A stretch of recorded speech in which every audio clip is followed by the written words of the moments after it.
High school के सभी बच्चे ध्यान दें। एक्सरसाइज 1.2 में 4 नंबर तक मैंने सवाल बता दिए थे, तो यहां तक उम्मीद है आपने लगा लिए होंगे। एग्जाम्पल जो थे उसी के अकॉर्डिंग आपको लगाना था। इसमें प्रश्न संख्या 3 में देखिए, कुछ एलसीएम और एचसीएफ निकालना है। 3 संख्याएं दी हुई हैं। कभी कभी क्या होता है कि जो गुणनखंड होते हैं वे फैक्टर इसके नहीं बनते हैं, तब वहां पर क्या होता है कि किस तरीके से आप उन संख्याओं को करते हैं। जब गुणनखंड में कोई भी चीज कॉमन नहीं मिलती है तब क्या कैसे होता है। तो इसका एक एग्जाम्पल, प्रश्न संख्या 3 का एग्जाम्पल हम आपको तीसरा एग्जाम्पल दिखाते हैं, या आप दूसरा और तीसरा एक जैसे हैं, इन दोनों में से कोई एक मैं आपको बता दूंगा। तो चलिए यहां पर दूसरा देख लीजिए। तो इस तीसरे के दूसरे पार्ट में क्या दिया हुआ है कि 3 संख्याएं हैं, 17 है, 23 है और आपका 29 29 है। 17, 23 और 29, इसका आपको एचसीएफ यानी मासा और एलसीएम यानी लासा, ये दोनों फाइंड आउट करने हैं। तो सबसे पहले तो आप इनके गुणनखंड लिखिए। तो 17 के गुणनखंड, चूंकि 17 यहां पर देखिए कैसी संख्या है, अभाज्य संख्या है, तो इसके फैक्टर संभव नहीं है, तो 17 का 17 ही होगा। 23 के गुणनखंड, ये भी आपके 23 ही होंगे, और 29 के गुणनखंड ये भी आपका 29 ही होगा, क्योंकि ये तीनों ही अभाज्य संख्याएं हैं। अब बात आती है कि जब इसके फैक्टर ही नहीं हुए तो इसका मासा क्या होगा।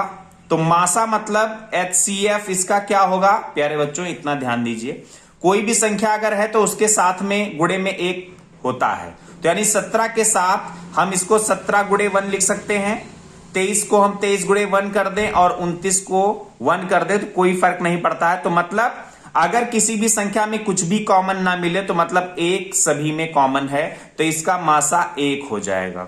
ओके, और ठीक इसी तरीके से अब इसका लासा निकालना हो तो लासा यानी एलसीएम निकालना हो तो एलसीएम क्या होता है, पहले तो जो कॉमन मिल जाए, तो कॉमन तो 1 है तो 1 रख दो, कोई फर्क नहीं पड़ेगा। गुणे में 1 रखने से कोई फर्क नहीं पड़ता। उसके बाद बाकी जो बच जाए, तो इसमें देखिए 17 है, इसमें 23 है और इसमें क्या है 29 है।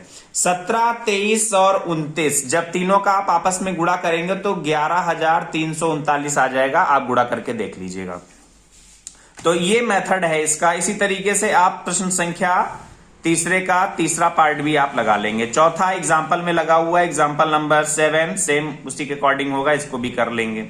अब बात करते हैं यहां पर पांचवा जो प्रश्न दिया है, जांच कीजिए कि क्या n प्राकृतिक संख्या n के लिए संख्या 6 की पावर n अंक 0 पर समाप्त होती है। यानी कोई भी संख्या अगर आप लिखते हैं तो वो 0 पर कब समाप्त होगी, ध्यान दीजिएगा। जैसे 0 पर समाप्त होने वाली संख्याएं कौन सी हैं, बहुत सारी संख्याएं हैं। 10 है, आपकी 20 है, फिर 30 है, 40 है, इस तरीके से 100 है, फिर 120 है और फिर 130 है। इस तरीके से अनंत संख्याएं हैं जो 0 पर समाप्त होती हैं। तो 0 पर समाप्त होने वाली संख्याओं के गुणनखंड, ध्यान दीजिएगा, 0 पर समाप्त होने वाली संख्याओं के जो गुणनखंड हैं उसकी वो जो है 5 की घात में होनी चाहिए। यानी 5 की घात में होगा तभी आपको ये संख्याएं मिलेंगी। तो जैसे 5 की घात 1 है तो 5 आएगा, और 5 की घात 2 25 आ जाएगा, 5 की घात 3 55 25 पंचे 125। तो इस तरीके से जब आप करते जाएंगे तो यानी 5 की घात में जब आपको मिलेगा, यानी गुणनखंड में 5 आएगा, तब वो 0 पर समाप्त होने वाली संख्या हो जाएगी। तो इतना ध्यान रखिएगा। तो यानी कुल मिला के आपको ये देखना है कि जो भी संख्या दी हुई है उसको देखना है वो 5 के गुणनखंड के रूप में है या नहीं। अगर 5 के गुणनखंड के रूप में आती है तो वह संख्या 0 पर समाप्त होगी, अन्यथा 0 पर समाप्त नहीं होगी। इतना खाली ध्यान रखिएगा।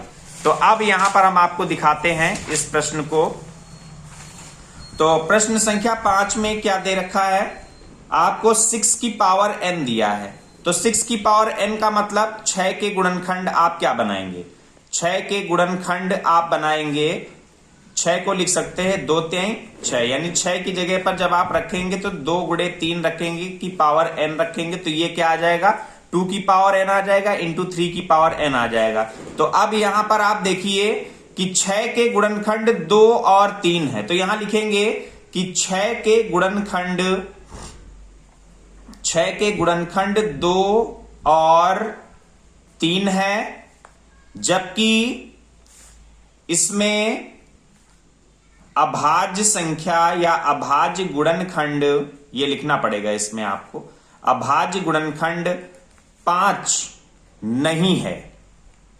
गुणनखंड में 5 कहीं नहीं है ना, तो लिख देंगे अतः 6 की पावर n अंक 0 पर समाप्त नहीं होगी। और आगे लिख देंगे जहां n जो है वो नेचुरल नंबर, यानी स्मॉल n जो है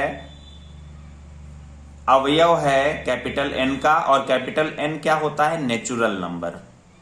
नेचुरल नंबर, नेचुरल नंबर मतलब प्राकृत संख्या या प्राकृतिक संख्या, जैसे आप लिखना चाहें। तो ये पूरा आपको लिखना पड़ेगा, केवल ये सिद्ध करने वाला है, प्रूफ करने वाला है, तो इस तरीके से आपको ये लिखना पड़ेगा।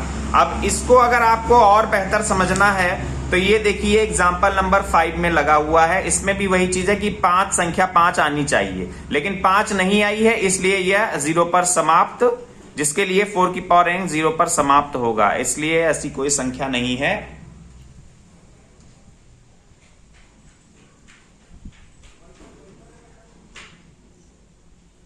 n नहीं है जिसे 4 की पावर n 0 पर समाप्त होगा। तो यही चीज सेम बिल्कुल डिक्टो है सवाल, वैसे ही आपको लिखना है, ठीक है। अब इसके आगे दे रखा है छठा सवाल जो दिया है। छठे सवाल में क्या दिया हुआ है? छठे प्रश्न में दे रखा है कि व्याख्या करनी है कि 7 गुणे 11 गुणे 13 और प्लस 13, और आगे की जो संख्या दी है भाज्य संख्या है। तो भाज्य संख्या मतलब इसको आपको कैलकुलेट करना है, यानी 7 का गुणा 11 में 11, फिर जो आए उसका गुणा 13 में करो और 13 जोड़ो, तो जितना आएगा वो देखिए वो संख्या कैसी मिलेगी। तो इसको करने के 2 तरीके हैं, या तो आप इन तीनों का गुणा करके लिखें और 13 जोड़ के लिखें टोटल, या तो एक तरीका और है, इसमें देखिए आपका ये गुणे में है तो ये एक पद माना जाएगा, तो 13 और 13 कॉमन मिल गया, तो 13 बाहर निकाल लेंगे तो गुणे में बचेगा आपका 7 गुणे 11 बचा, और प्लस 13 बाहर आ गया तो 1 बचा। ये आसान मेथड होता है। 11 सते 77 और प्लस 1 हो गया 13, 77 और 1 78 हो गया, और उसके बाद 78 का गुणा आप 13 में करेंगे तो आ जाएगा 1014। तो 1014 जो है ये आपकी भाज्य संख्या है, क्योंकि ये 2 से भी कटती है, और आगे आप इसके गुणनखंड बनाएंगे तो और भी संख्याएं इसमें कटने वाली मिल जाएंगी, तो ये भाज्य है। तो इससे ये कंफर्म हो गया कि आपने इसको जब टोटल कैलकुलेट किया तो जो लास्ट में रिजल्टेंट जो संख्या प्राप्त हुई वो भाज्य है। तो अतः आप लिख देंगे, तो यहां लिख देंगे चूंकि लिखना पड़ेगा आपको, चूंकि 1014 भाज्य संख्या है, ठीक है। तो अतः दी गई संख्या, यानी अतः ये जो यहां पर ये संख्या दी गई है ये भाज्य होगी, यानी दी गई संख्या या दी हुई संख्या भाज्य है। बस इतना आपको कर देना है। इसी तरीके से इस पार्ट को भी आप कर लेंगे। इसमें आप देखिए 5 कॉमन ले लेना, ये 5 और 5 कॉमन आ जाएगा, यहां 1 हो जाएगा, कैलकुलेट करके लास्ट में देखिएगा तो इसमें भी आपकी 1045 आ जाएगा गुणा करने पर। तो 1045 जो कि 5 से कट जाती है, तो ये भी एक भाज्य संख्या होगी, तो कंफर्म हो जाएगा कि ये भाज्य संख्या है। अब आ जाइए प्रश्न संख्या 7 में। किसी खेल के मैदान के चारों ओर एक वृत्ताकार पथ है, यानी खेल का मैदान है और उसके चारों ओर एक वृत्ताकार पथ है। मैदान के चक्कर लगाने में सोनिया, यानी जो सोनिया है वो 18 मिनट में एक चक्कर लगाती है। तो यानी एस सोनिया जो है 18 मिनट में एक चक्कर लगाती है। उसके बाद रवि जो है 12 मिनट में इसका चक्कर लगा लेता है, यानी जो रवि है एक चक्कर रवि लगाता है तो 12 मिनट में यहां आ जाता है।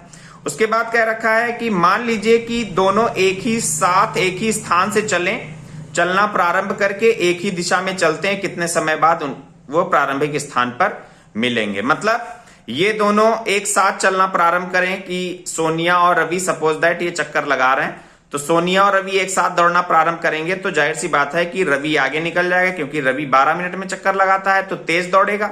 सोनिया 18 मिनट में चक्कर लगाती तो सोनिया पीछे रहेगी। तो ये क्या होगा कि हर चक्कर में सोनिया पीछे होती जाएगी और रवि आगे निकलते जाएंगे तो एट लास्ट एक ऐसी कंडीशन आ जाएगी कि दोनों एक स्थान पर फिर यहां पर आपस में मिल जाएंगे। यानी वो रवि जो है दौड़ के सोनिया को पकड़ लेगा और एक स्थान पर आपस में मिल जाएंगे, यानी प्रारंभिक स्थान जहां से चलना प्रारंभ किया। तो इसमें क्या होगा कि रवि चक्कर ज्यादा लगा लेगा और सोनिया चक्कर कम लगाएगी, लेकिन दोनों जिस स्थान से चले थे उसी स्थान पर मिल जाएंगे। तो कितने समय बाद? तो ये निकालने के लिए आपको क्या करना है कि 18 व 12 का एलसीएम निकाल लेना है। इतना ध्यान रखिएगा कि अगर ये पता करना हो कितने समय बाद एक ही स्थान पर मिलेंगे तो इसका एलसीएम आपको निकालना पड़ेगा। तो एलसीएम निकालने के लिए 18 और 12 का एलसीएम, तो सबसे पहले तो 12 के अभाज्य गुणनखंड या सीधे आप गुणनखंड भी लिख सकते हैं। तो 12 के गुणनखंड जब आप करेंगे तो 2 छाक 12, 2 तिहाई 6 और 3 एकम 3, यानी 2 गुणे 2 गुणे 3, 2 दूना 4 तिहाई 12। उसके बाद 18 के गुणनखंड क्या आ जाएंगे? 18 के गुणनखंड आ जाएंगे, 18 के फैक्टर आप कर सकते हैं, 2 9 18, 3 3 9, 3 एकम 3, यानी 2 गुणे 3 गुणे 3। तो अब इसका एलसीएम क्या हो जाएगा? एलसीएम निकालने का बहुत ही आसान तरीका होता है। तो 2 और 2 आपको कॉमन मिल गया, बाकी 3 और 3 कॉमन मिल गया, और बाकी जो बच गया यहां 2 बच गया और यहां 3 बच गया, उतार लो, वो भी गुणा कर लो। 2 तिहाई 6, 6 दूना 12 और 12 तिहाई 36, यानी कितना? सॉरी 36। तो 36 मतलब तो 36 मिनट, यानी 36 मिनट बाद दोनों एक दूसरे चक्कर लगा के एक स्थान पर, जहां पर प्रारंभिक स्थान है, ये जो प्रारंभिक स्थान है जहां से चलना प्रारंभ किए थे दौड़ना, उसी स्थान पर 36 मिनट बाद इसी स्थान पर मिल जाएंगे। लेकिन फर्क इतना होगा कि रवि चक्कर ज्यादा लगा लेगा और सोनिया चक्कर कम लगाएगी, ठीक है, लेकिन आपस में एक स्थान पर मिल जाएंगे। तो 36 मिनट इसका आंसर आ जाएगा। तो इस तरीके से प्रश्नावली 1.2 पूरी आपकी कंप्लीट मैंने करा दी है। और बाकी कुछ प्रश्नावली में जो प्रश्न मैंने छुड़वा दिए हैं, जैसे प्रश्नावली 1.1 में मैंने केवल यही प्रश्न बताए हैं, बाकी आपको नहीं बताए गए हैं, तो ये आपको तैयार भी नहीं करने हैं। पेपर के दृष्टिकोण से जो इंपॉर्टेंट थे वो मैंने बता दिए हैं प्रश्नावली 1.1 में ये, और उसके बाद 1.2 में ये पूरा आपको बता दिया है। जो एग्जाम्पल्स बताए हैं वो एग्जाम्पल्स देख लीजिएगा। इसमें भी जो एग्जाम्पल प्रश्नावली में मैंने बताए हैं उनको आप अच्छे से पढ़ लीजिएगा। जितने इंपॉर्टेंट टॉपिक थे सारे बता दिए। फिर प्रश्न संख्या 1.3 में सारे क्वेश्चन बताए हैं और इससे रिलेटेड जो एग्जाम्पल्स हैं वो एग्जाम्पल्स भी आपको अच्छे से बता दिए गए हैं, समझा दिए गए हैं, तैयार कर लीजिएगा। फिर प्रश्नावली 1.4 में यहां तक 1.4 में प्रश्न संख्या 2 तक आपको बता दिया गया था। उसके बाद प्रश्न संख्या 3 शायद छूट गया था, तो उसको भी आप यहां पे देख लें। इसमें जो 3 संख्याएं दे रखी हैं, इसमें आपको ये बताना है कि ये कैसी हैं, अभाज्य परिमेय है या अपरिमेय है। तो यहां पे देखिए परिमेय और अपरिमेय संख्या छांटना आसान होता है।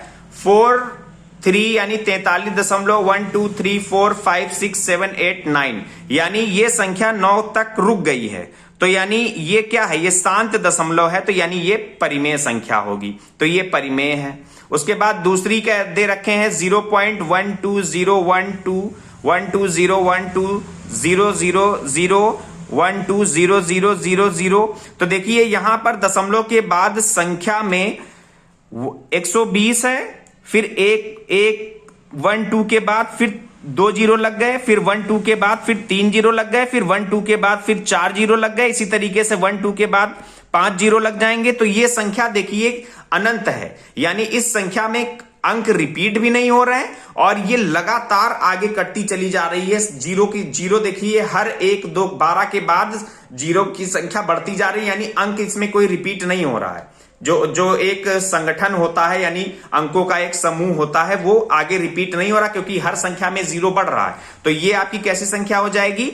ये अपरिमेय संख्या हो जाएगी, ये अपरिमेय है। उसके बाद थर्ड में देखिए ऊपर बार लगा हुआ है। बार का मतलब ये होता है कि 1 2 3 4 5 6 7 8 9 के बाद फिर यहां से 1 2 3 4 5 6 7 8 9 मिलेगा। उसके बाद फिर आगे 1 2 3 4। तो यानी यहां देखिए ये जो संगठन है, संख्याओं का जो समूह है, ये बारी बारी से रिपीट हो रहा है, तो इसे बोलते हैं अशांत आवर्ती दशमलव। तो अशांत आवर्ती दशमलव ये भी आपकी परिमेय संख्या होती है। तो ये परिमेय हो गई, ये अपरिमेय हो गई और ये भी आपकी परिमेय हो गई। तो ये यहां पे बताना था कि ये कैसे क्या गुणनखंड के बारे में आप क्या कह सकते हैं। तो ये इस तरीके से आपको लिख देना है कि कौन सी शांत है, कौन सी अशांत है और कौन सी अपरिमेय है। इतना ध्यान रखिएगा। अपरिमेय संख्या में कभी भी अंक रिपीट नहीं होते हैं, अनंत तक कभी भी नहीं कटता है, अंक रिपीट भी नहीं होते हैं, बराबर निरंतर चलता रहता है। तो ये प्रश्न क्या 3 प्रश्नावली 1.4 का मैंने बता दिया।